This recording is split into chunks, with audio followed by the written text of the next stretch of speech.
So hopefully everything's working well this time. We'll see. It looks like my audio's coming through. We'll find out. They'll yell at me at chat. So anyway, Yep. I'm Rick. I'm the Game Master for Hammer of the Gods. With me is a special guest. First time apparently on an actual play. So this is two of the Cave Trulls who I've gotten to be first timers on one of my shows. So would you like to introduce yourself? Tell us who you are, where we can find you. Yeah, I'm Terry, or T.S. Luther. You can find me over on the Cave Trulls podcast, over on campykillcreations.com. But I'm also a comic book writer, so go to your local comic book shop and tell them to buy my crap, dang it. And you have a new comic coming out, right? I do. Tokyo Fire, it's coming to zoop.gg. If you don't know what the hell that is, that's okay. It's like Kickstarter, but just for comics, zoop.gg. And it's a cool cyberpunk futuristic. It's like X-Men meets Akira, about a bunch of orphans who run into a bunch of superpowered people, and they got to fight between gangs and superpowered cops, and everything goes bad, and Tokyo gets lit on fire. It's really awesome.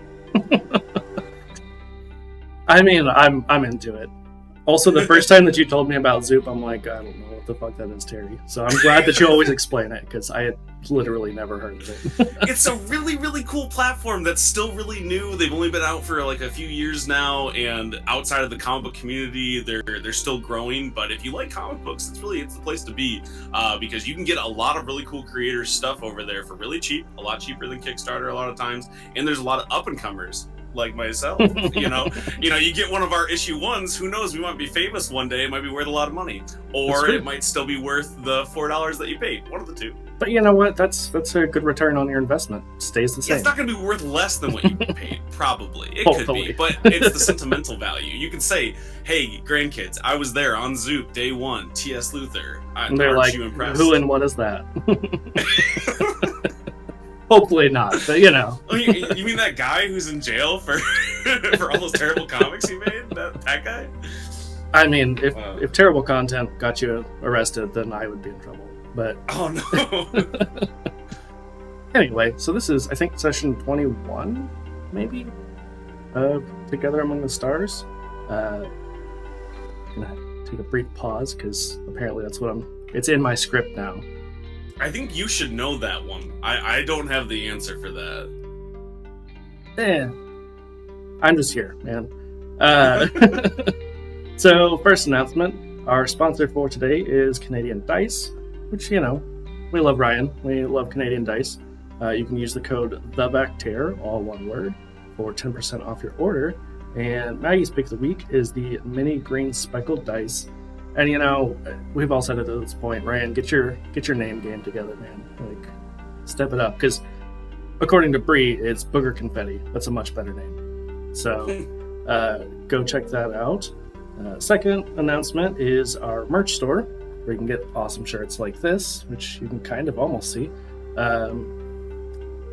It is tinyurl.com/backmerch. I've done this so many times, I should know this all by now, but it just doesn't stick. And then our upcoming streams. So tomorrow, the series finale of Blood and the Sixth, the Vampire the Masquerade actual play over on DM Jeremy's channel, is at 7:30 p.m. Eastern. Monday is Mistwalkers at 8:30. Tuesday is Benkar Brouhaha with myself, Kayla from Potions and Potpourri, all kinds of awesome people. DM Emily, who I saw was in chat. Yeah, lots of great people. Come watch it. There's only 2 episodes left, so let's see what kind of bullshit we get up to. Wednesday, Affy and Artemis are over on Goodman Games with me. That's a guy I know. We're playing Mutant Crawl Classics at time. There's no time on there, so whatever time we show up. Thursday is A Song of Crystal and Shadow with DM Sophia, the Final Fantasy XIV, I believe, actual play. And Friday is Fixius 5 with DM Artemis. That's it. That's my announcements, but I was told that I have to pause. Anyway, so, hey, that's me. I can't have chat up and my announcements at the same time because I just read it off my phone. That way my computer doesn't crash. And so I always have to get caught back up on all the stuff that people say. Anyway, Terry, why don't you roll our first d6 of the game? You got it, Coach. I got a 5. 5. Okay. Now my computer's acting up because I talked shit on it. Give me 1 second, and I will have the rules in front of me, unless you have them pulled up. I do have the rules pulled up. Are we discovering something? We are going to start with the interplanetary travel, because that's kind of how I like to start out, as we're going to our first planet. Okay, so we're going to share a meal together? Yeah, so tell us about that. What kind of meal are we sharing? Just the worst possible rations possible. Like, these aren't actually meant for higher sentient beings. This is mostly for pets, so like kibble almost, but liquefied form. It's not supposed to be liquefied, but you know, you go through too many warps and it doesn't stay fresh in quotations. So yeah, I keep telling Rory that we need to stop and get some food, but we're just gonna eat Reggie's food. Reggie is our diamond dinosaur. He's like made of diamonds. Little long perfect guy. Well, if a diamond dinosaur, if it's good enough for a diamond dinosaur, it's good enough for me. Listen, he eats a lot of stuff that we couldn't, but it's fine.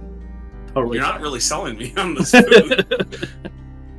Well, I'm trying to keep spirits up, I know my name's Shade, but I'm supposed to be, the bright beacon here. And I ever since I got on the ship, I feel like it's been kind of a downward slope. Yeah, listen, that's just life on the Griffin, man. That's just how it goes. So that is our first roll, and then I'll also have you roll for how many cards we're going to draw for this first planet. All right, 3. Pretty solid number. It's always fun whenever we start with like 1. Okay, well, this planet just sucks apparently. Let's see. We'll make our first discovery. I got a 2, so we're going to start off by putting in some work. And I've got the 10 of clubs. So, let's see. Clubs are plants and other immobile forms of life. And 10 is on a cliff face. Awesome. Let me think. Something that we haven't done, because we've done a lot of stuff in 21 sessions on this channel, plus like 6 or 7 on my channel. A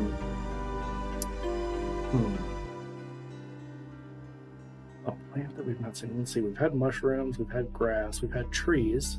Those are basically all the plants that exist, right? What about mushrooms? Any mushrooms? Oh yeah, no, we've had a lot of mushrooms. Most of them get you really, really high. Which is just a That's common the low-hanging thing. fruit. What about delicious giant mushrooms that are just good for cooking? Listen, sometimes they do both. Porque no los dos, alright. Exactly. I'm gonna say that there's like a gigantic fern. Gigantic fern, alright.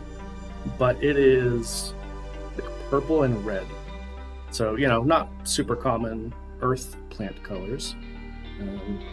And it's just sort of like hanging over this cliff. Like it's growing out sideways from the wall. Kind of like a giant canopy. Kind of, yeah. Alright. So, Breckett points this out. And Shade, if you would like to examine it, or if you have any comments you want to make on it. I mean, what could go wrong if a new recruit red shirt just walks up to a mysterious plant that's growing out the side of this alien planet? I think I'm feeling good after eating some diamond dinosaur food. What could go wrong? I'm gonna go up and I'm gonna take a sample. Do it. Yeah. So I used to playing a little bit more roly type RPGs. I didn't roll anything for this sample. Well, does so something automatically bad happen to me? There is the examine chart. So right under discovery, if you want to roll, and then we can kind of talk about that. All right. So I got a 3, which is I add a detail I noticed about the feature. I think that the main detail that I see as I get closer is it's not strictly a fern, as you would know a fern. It's a little bit closer to an avatar-like fern, the blue people, not the airbenders. So there's little tendrils that have come off of it and are very reactionary. So Okay. either this is more sentient than I thought before, or it's just creepy crawly. I mean, when you talk about Avatar and tendrils, I just think about like the fact that that's how they have sex. So Exactly. Yeah. That's really what I wanted to evoke in your audience. It was just me starting to approach and flirt with this fern. you know, I'm not here to kink shame. That's what you're into. I'm open to it. I'm not into it, but I'm open to it. Does that make sense? Yeah. No, I get it. I get it. It's I'm fine. still Shade, discovering like, myself. listen, Shade. In space, things get a little weird, but as long as you're enthusiastically consenting, that's really all that matters. Right. I'm here to have new experiences. That's why I signed up to get on this spaceship. And so far, I've eaten dinosaur food, and now I'm touching a tenderly fern. So all my wishes are coming true. And looking at this fern, like as you kind of went up there and tickled its tendrils, it seems to have had a reaction. I can see that it changed in color a little bit, and I don't speak fern, but it looks like a positive reaction.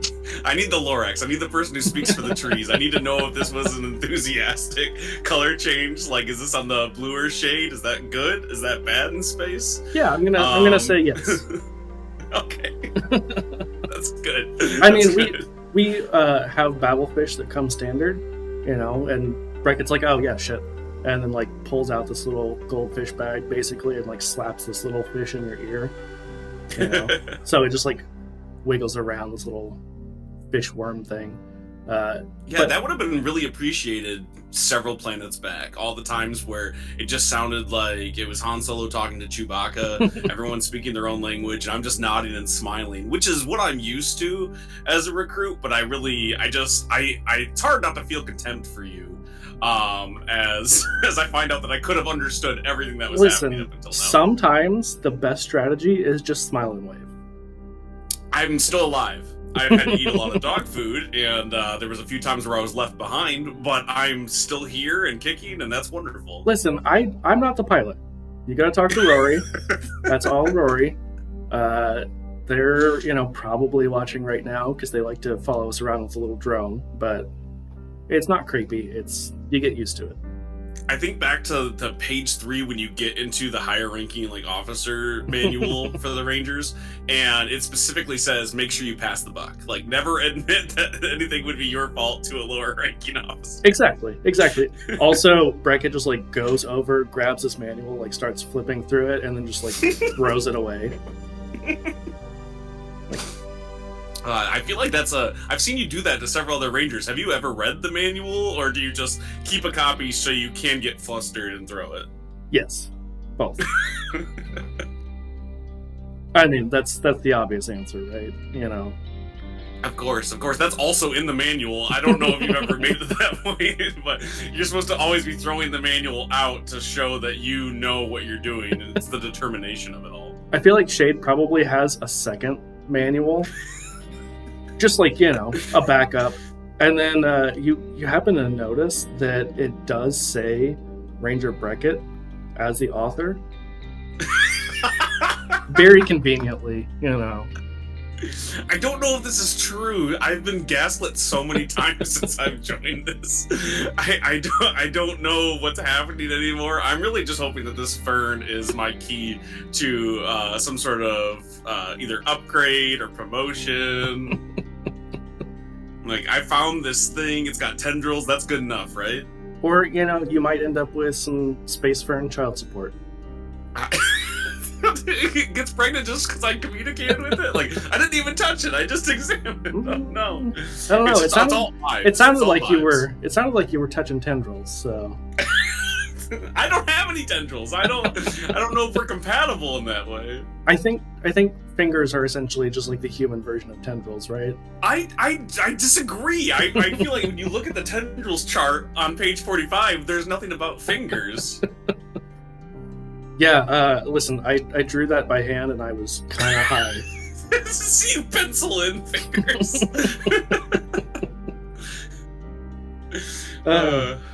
Yeah, as Emily said, we don't know how these ferns work. Anything's possible. So. Sure. Of course. And Emily is also a space ranger. She's been on, so... Actually, I think pretty much everybody who's been in chat has been on the show at some point, so... So they're the experts, really. Why aren't they on this mysterious planet touching tendrils? Oh, they are. They're elsewhere? Yeah, they've learned, like, just go do your own thing, because why not? So, did I pull the short straw by going with you, or is this a privilege? Just don't ask too many questions. It's fine. I feel like every time I just see you pencil in "don't ask questions" on several of these pages. Yeah, it's a work in progress, obviously. Sure. You always have to update the manual. I don't know where it falls into just like throwing it out and or touching tendrils, but I'm glad to see that it's a living document. You don't want to fall into obscurity, so this makes a lot of sense. Yeah, exactly. We should probably move on, right? Like this fern seems satisfied. I know, but now I'm really fearful that one day we're going to come back to this planet and there's going to be a bunch of ferns that look like me growing out of the side of this cliff.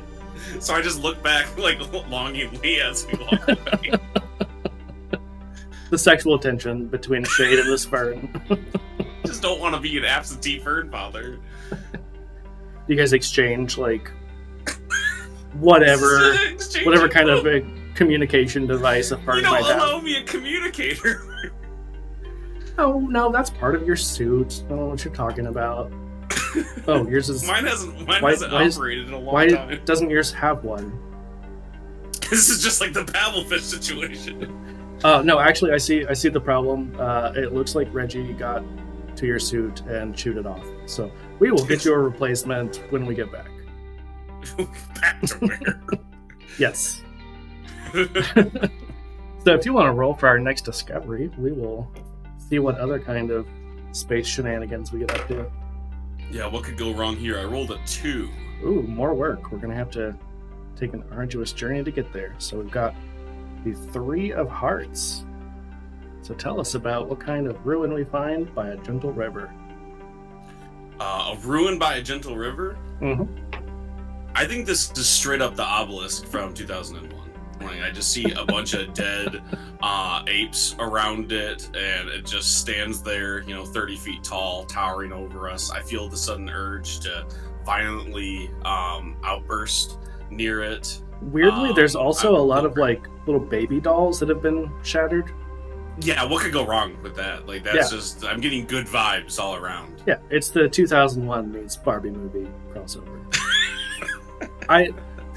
Same cinematic universe. Spoiler. A lot of people don't talk about that. Yeah, slight spoiler for the very beginning, but I absolutely loved that scene. Like, it took me a second. I was like, what is going on? What am I watching?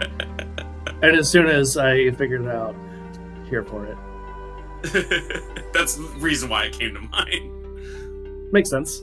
Yeah, go watch the Barbie movie. This is not sponsored, but, go do it. Don't watch 2001, though. It's just go watch Barbie movie. Yeah, it's the far superior movie. 2001 is fine. Like, Kubrick is a good director, not a good person, but... No one's making that argument. I've never heard anybody be like, no, he's a good guy. I just have to say that because, I don't want people to think like, oh, I like his movies, therefore I like him.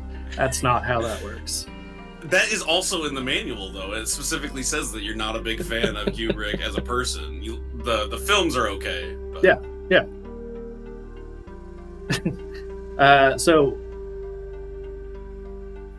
Okay, so we find this obelisk and these corpses of both apes and dolls. And yeah, Breckett's just like, this is a weird vibe. I'm not really here for it. Is that a technical term? Not really here for it? Yeah, absolutely. Did you not read that in the manual?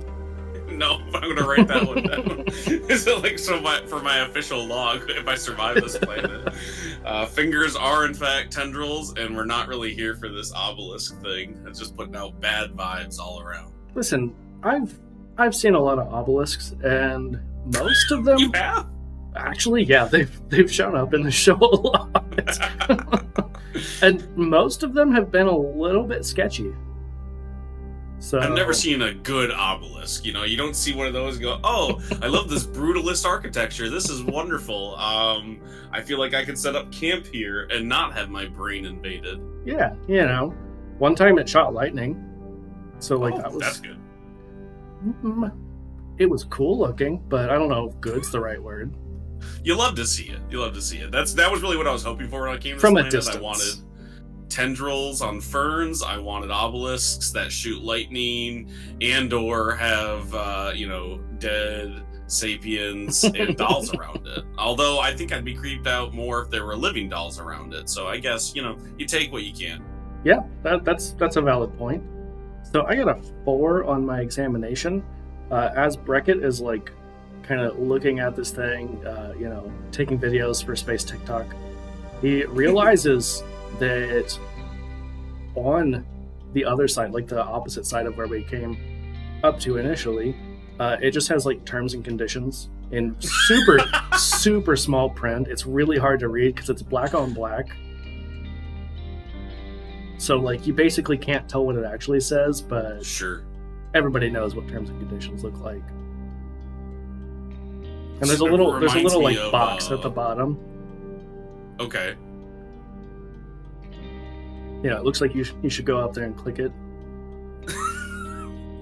Take it. This is my job. So as the lower rank, I go and click through. I feel like I'm giving them my firstborn child, which now I have to fear might exist because of the fern. Well, at least same planet, right? Right. At least it'll be easier for them to retrieve their payment, I suppose.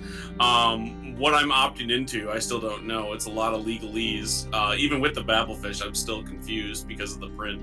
It reminds me of when they find all of the Apple tech in Paper Girls just throughout time.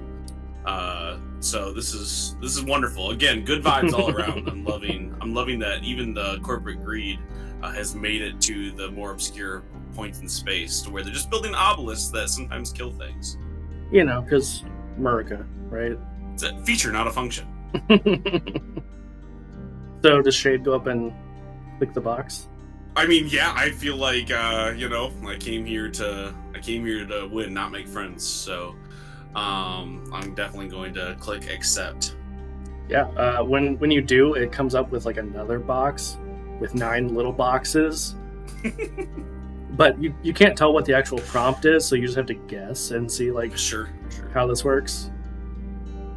Is it more like select at least one, or you have to agree to all 9 terms? Oh no, it's like the CAPTCHA where you have to pick the images that go together, but none of them make any sense. Which one is a crosswalk? I can't tell. They're all space. It's all meteors and rocks. Yeah. And there's a little hint of the same thing in all of them. So, is it all of them?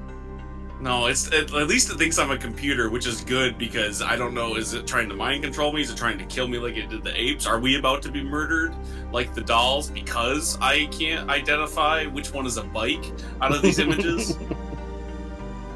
I mean, there's only one way to find out. Yeah, I guess. So as I walk away from this obelisk, am I struck by lightning? You tell me. There's no GM, so we get to figure that out together. Well, then I leave it to the dice gods. Give me a second here. Okay.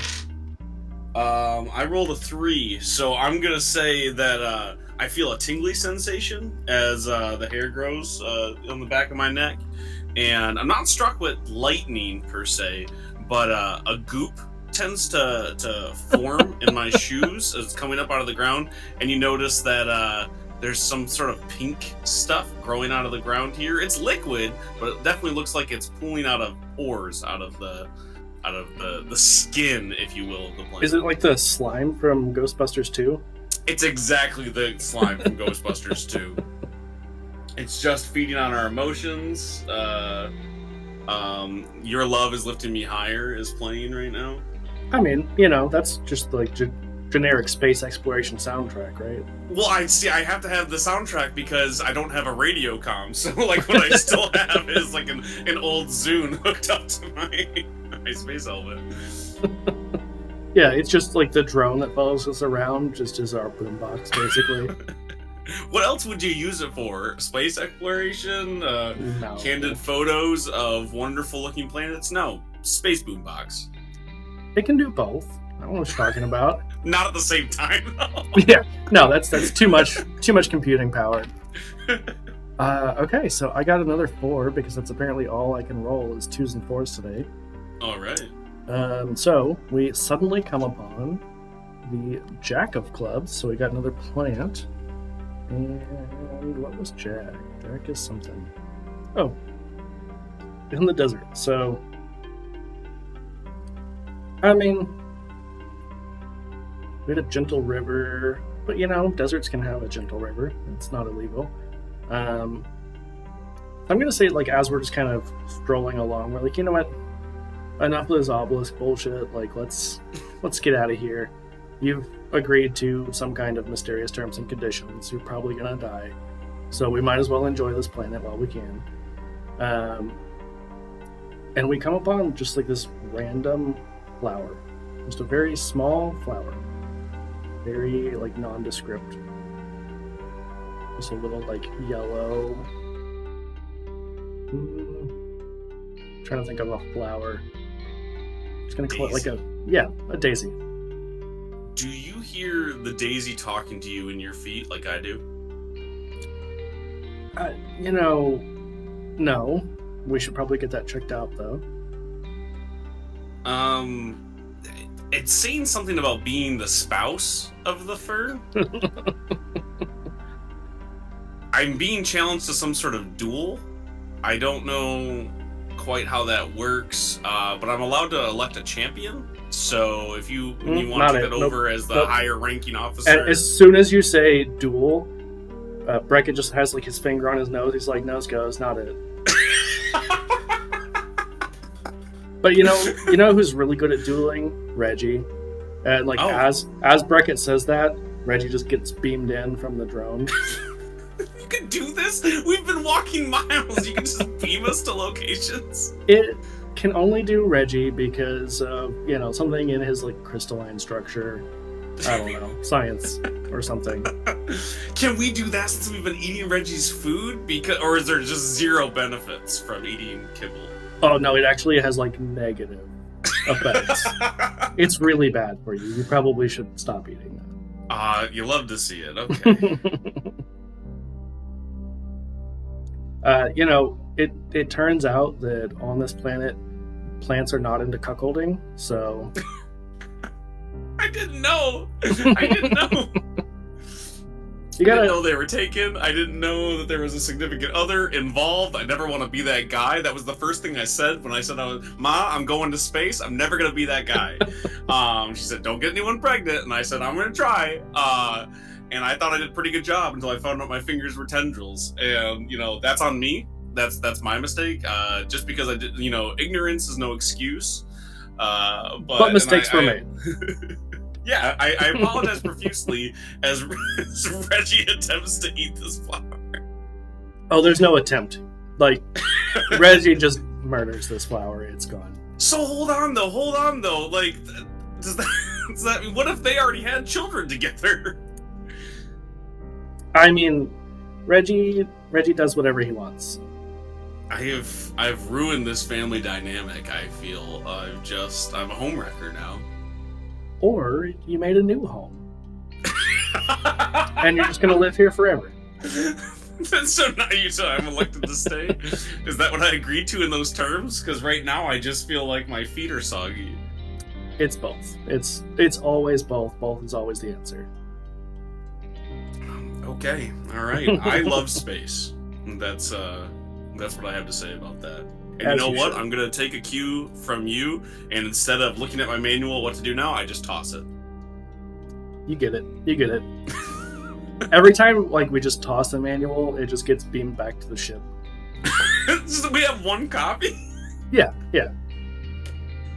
And I mean, Breckett doesn't believe in space pollution, so... I like that's the stance that you take. The one stance is that you don't believe in pollution. Cuckolding's fine. I'm not here to kink shame. feeding kibble to lower ranks. Again, not here to them. kink shame. But the one thing you will not do, you will not pollute this strange, fleshy planet. I got it. You know, when you put it that way, we should probably just like leave, right? We should probably go. I mean, I wasn't planet. electing to stay. I never wanted to be an absentee father, but I just don't like the vibe. And I've learned that is how we roll as rangers. That's accurate. It's all about vibes. So let's see. Next planet, we've got 2 cards. And yes, Emily, Fleshy Planet is terrifying. And you're absolutely right. This has turned into another horror episode. Not quite the same as whenever you were on, because that was truly nightmare-inducing. But this is getting there. We'll see. I'm loving it. I love space. While the vibes are bad, I'm feeling good. You know, that's really what matters, right? If you want to roll for our first discovery on this new planet. Sure will. I got a 4. Okay. So another sudden discovery. We've got the 5 of diamonds. So we've got 5 is in a treetop, and diamonds are living beings. Oh no. So tell us about this living being we find in a treetop. So I think it's some sort of. We're on a different planet now, correct? Yep. So it's some sort of crocodile person. Is he I know rocking? it's a crocodile because of the type of snout. Is he rocking? Oh yeah, for sure. I Elton John looking crocodile. I was waiting for you to pick up on that. Oh, listen. I love Elton John. I was always going to get there, but I had to take a moment to picture this crocodile rock with the very large sunglasses, sequin suit that I can understand as we roll up too. Which is an amazing thing because it's just been gibberish the entire time I've been in space. And I can finally hear this amazing Elton John cover. And I'm just, honestly, this is the first happiness I've found that is true. Not just me faking it, because you're like, you're having a good time. And I go, yes, sir. Yeah, it's fine. You've been having a great time. Exactly, right. Man. I'm just ecstatic to be hearing Elton John. So, good news. I got a 2. So, Artemis, please have fun drawing Crocodile Rock Elton John. But in the meantime, I'm gonna paint a word picture. It is like a white, just ivory white suit. He's got a little like top hat. It's fantastic, very shiny, and he's a great singer. Surprisingly, you wouldn't think that crocodiles would be good singers, just because you don't hear them sing very often. But it's the natural acoustics of their snout, the way that it operates, and actually just the natural vibrato of it all. It's really cool. Yeah, absolutely. I'm just really, really digging the vibes. I too am digging the vibes, but I'm not lying this time. So he's also like, because he's in a treetop, he's just like using the like trunk of the tree as just like a pole to, it's not like erotic, but it's not erotic. It's not erotic. If you're into that sort of thing, this is doing it. But if you're not, it's just a good show. Exactly. You're watching somebody work in their prime, and that's impressive. Yeah, but like WERK. Of course. Is as the biggest question, is the crocodile thick? That's really what everybody's asking in the chat. Well, even though they didn't say it in the chat, but I know that's what you're thinking. It's because there's a slight delay for the video versus the chat. You've just predicted it. Yeah. They're starting to type exactly. Crocodile thick. So he's not. Well, they're actually. I'm not going to assume their gender. I don't know. They're not. Because I got a 1. Therefore, they're not. They're That's very so disappointing. Very petite. This very small crocodile person. Yeah, it's actually more of like a. Is it a caiman? The little guys? Yes. Almost kobold-esque then. Yeah. Very small reptilian Elton John person. We didn't notice at first, but there's actually like 3 backup dancers, but they're all stacked on top of each other in a trench coat. So it looks like there's just one really tall one. This reminds me of that cantina that you took me to, where that guy's hand got cut off, and there's just a lot of strange things happening there. Yeah, that other guy was talking about how he's wanted in so many systems. Yeah, but old guy and the big like bear dude and the little twink guy. Yeah, it was a weird. Again, I didn't understand a word anyone said, but they all got it. I love, like, out of character, I love that we talked about Han and Chewbacca and then also made a reference to Star Wars as if we didn't know who these people were. Because the canon of this game is just a wreck. Listen, it all makes sense to me. It all adds up. I've tried to do as many callbacks to prior episodes that I've seen. Yeah. So it all ties together. The real unfortunate part is that I know in my head that there are other adventures like happening at the same time, and I can't follow it because this isn't a comic book. I can't go pick up that issue. So, like, the person in me is going, but what's everybody else doing right now? So if you can in the chat, please let me know what the other characters are doing when they were on the fleshy planet and now when we go to the Crocodile Rock. Yeah, absolutely. I want to know what Rory and everybody else, because I saw Alyssa was in here earlier. I don't know if you're still here, but you know, we just gotta know what all of our other Rangers are up to. Yeah, so now that we've got that, we're gonna move on from Crocodile Rock and see who else we've got. So I got a 6. We've got the King of Clubs. So we're gonna get some more plants. And this one is floating in the air. As one does, of course. I mean, you know, Shade, I realize you're new to this, but lots of plants float in the air. It's not that weird. We just saw some like jellyfish ones the other day. It's fine. It's just a little tingly. Totally I love the not things that you've ascribed as normal to me. Like you say, no, this is normal. And this is strange, which is really, really scary when you tell me something that's strange. Like, floating flowers, normal. Fleshy planets, not normal. So, space is very skewed for me. It's really one or the other. There's no in between. So, I've gone back on my ways, and I'm going to write down in the notebook that floating flowers, very normal. How large is this? It's medium large. Medium, that's on the scale chart. Yeah, small, and it's medium, thick, much like 2/6. in D&D 5e, it's super vague on what the sizes actually mean. There's a lot of leeway, and there's just so many different like numbers and charts written down that it doesn't actually make any sense. I've been playing D&D with my human children and explaining to them Not your often fern children. You don't play with your not fern my children. fern children. I'm an absentee fern father. But when I explain to my kids like the difference between large and gargantuan, they're like, "Well, that means the same thing." And I go, "I know. I bought you the thesaurus," and it's very frustrating sometimes trying to describe some of the D&D rules. Like, Dad, why is it like this? Like, I don't know. I don't work for Watsky. It is what it is.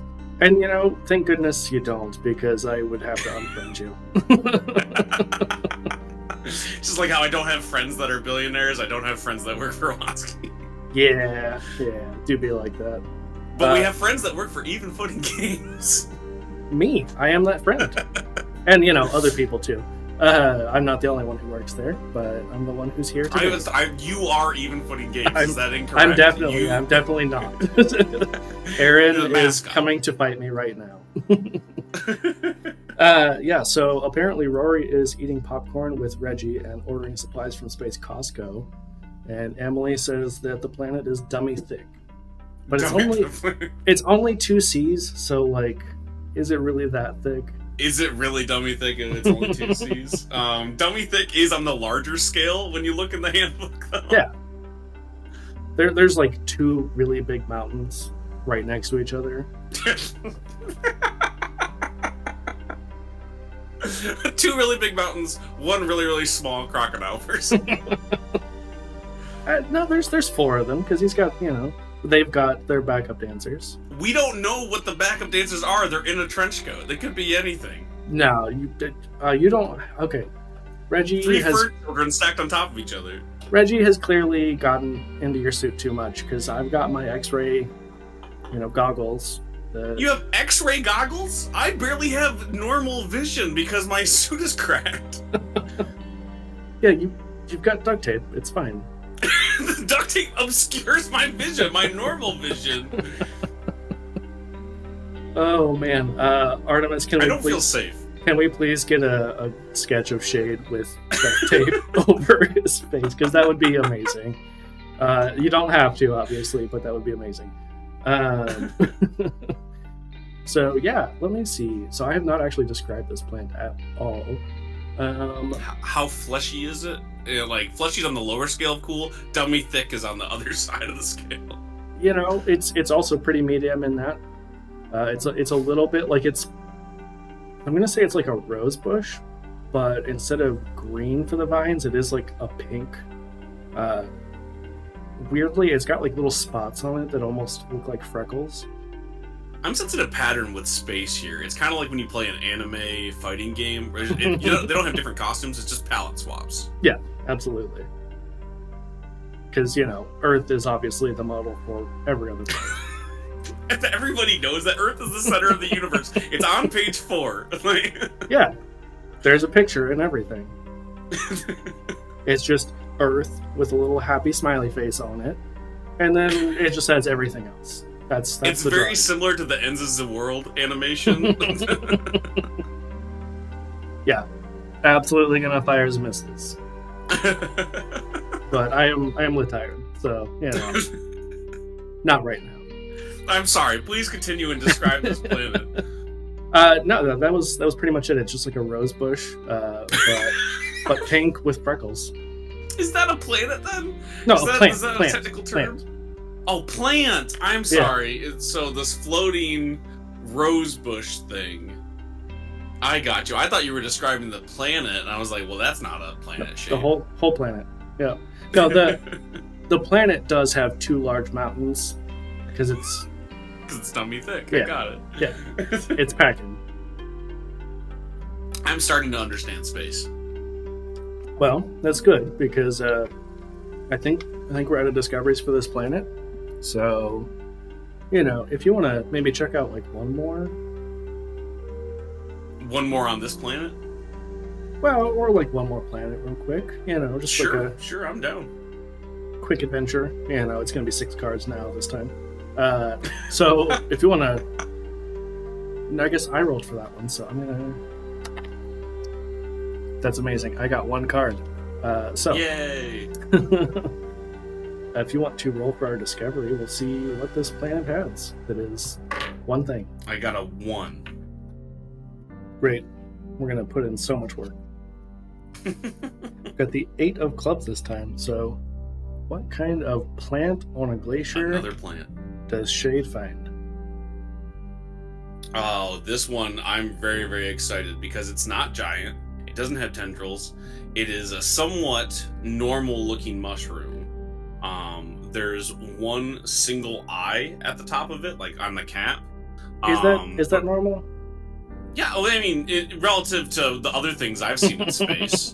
But if Breckett is about to tell me that that's not normal, I feel like it's going to throw my whole scale versus what's normal. So, like, fleshy planets, not normal. Tendril, ferns, normal. So if mushroom with eye is not normal, I'm in trouble. Well, I'm just not going to comment on that then. But it's small, so like that gives me hope because we've run into a lot of giant things, a lot of megafauna and flora. So the idea that if this was a problem, I could step on it, I do appreciate it. That last planet, it had that like medium-sized plant. So like, and not Elton John was pretty small. So That's true. That's true. Not that anyone would want to step on them, but like we could have if we needed. It depends on what they're into, right? You just said you don't kink shame. That's true. That's true. Not here for that. The other thing that I'm feeling very, very positive about is I'm not hearing this mushroom talk to us. It blinks, which is unsettling, but it's not talking, which does make me feel a little bit better. Yeah. So I got a 1 on my examination. So no. That's another Artemis drawing. And as we're kind of looking at it, Breckett's just like examining the area because it's a little bizarre that there's just one mushroom. But as he kind of like looks around, sees that there is a second one, I don't know, 100 or so feet away. And as we're just kind of like looking at these two mushrooms, the ground starts to shake, and it's just like this gigantic frog head pops out of the glacier. Yes, now see, this makes more sense. Yeah. This is more spacey from what I've come to know from our adventures. Frog with mushroom eyes. Totally normal. Giant frog with mushroom eyes. You're right. Giant ice frog with mushroom eyes. That is space in a nutshell right there. Yeah, this makes a lot of sense. And no one can hear you scream in space, but they can hear you scream on a planet when your helmet is broken. So, do you mute me immediately, or do you try to catch the timbre of my scream? Wait, you're not on mute constantly?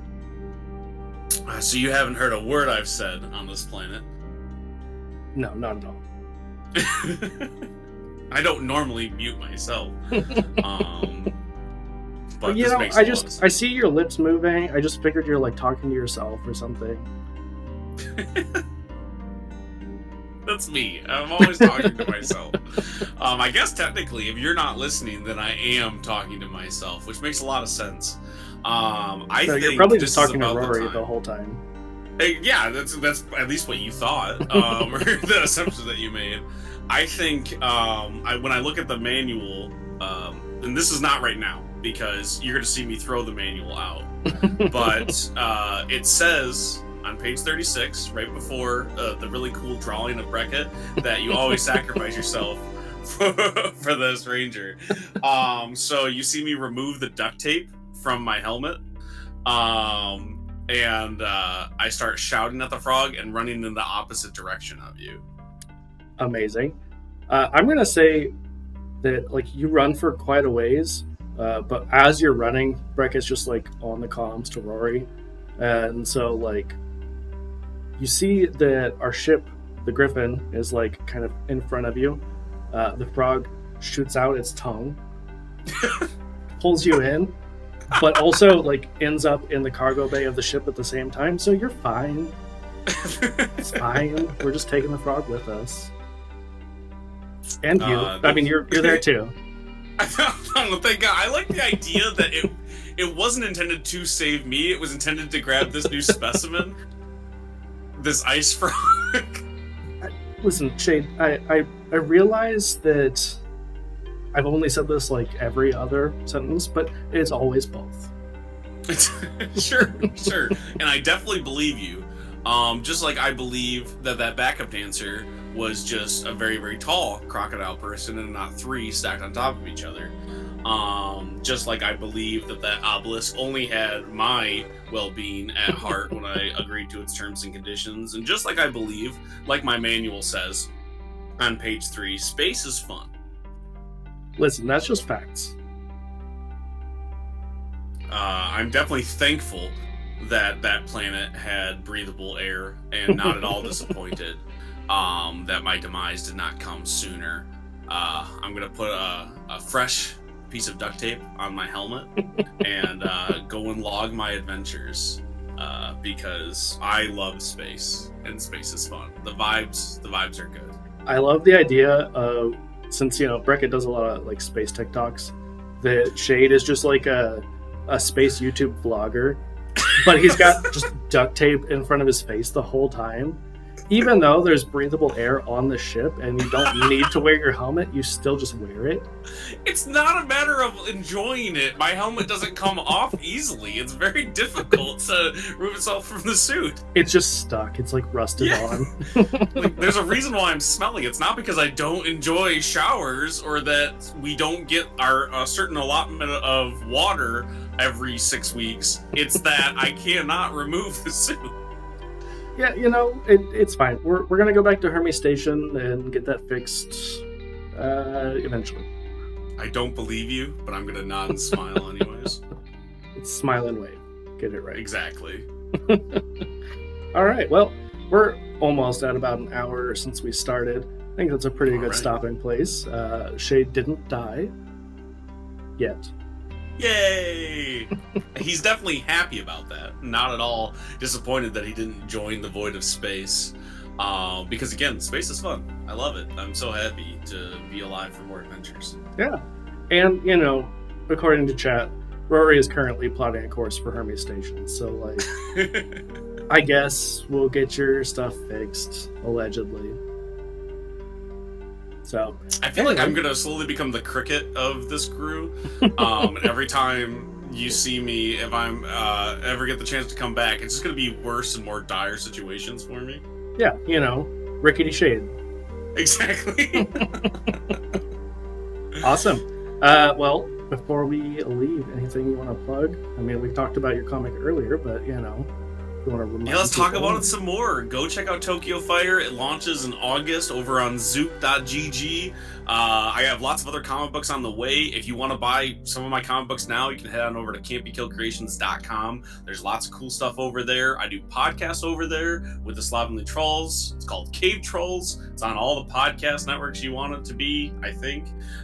Then we talk about all the TTRPG news that you want or need, I guess. Sometimes we talk about even footing games and mostly whenever Breck, I'm on I there, guess.